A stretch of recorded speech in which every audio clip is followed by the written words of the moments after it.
Stove അങ്ങോട്ട് കത്തിച്ചിട്ട് ഒരു പ്രഷർ കുക്കർ ഇങ്ങനെ എടുത്ത് വെക്കുക. അതിലേക്ക് ഒരു വലിയ മട്ടൻ്റെ പീസ്, അതും അതുപോലെ തന്നെ ചെറുനാരങ്ങ, ഒരു പച്ചമുളക്, കുറച്ച് വെള്ളം കൂടി വെച്ചിട്ട് നല്ലോണം തിളപ്പിക്കാം.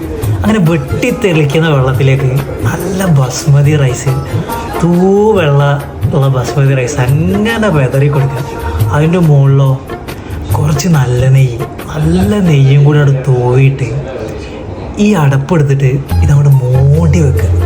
അങ്ങനെ ലോ ഫ്ലെയിമിൽ സാധനം അങ്ങനെ കിടന്ന് ആവിയിൽ ഇങ്ങോട്ട് വേവുണ്ടല്ലോ. എൻ്റെ പൊന്നു മോനെ,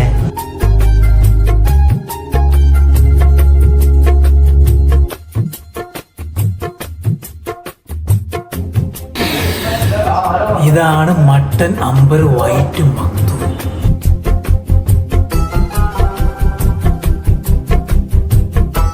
ഈ വൈറ്റ് റൈസിൻ്റെ കൂടെ ആ പൊട്ടി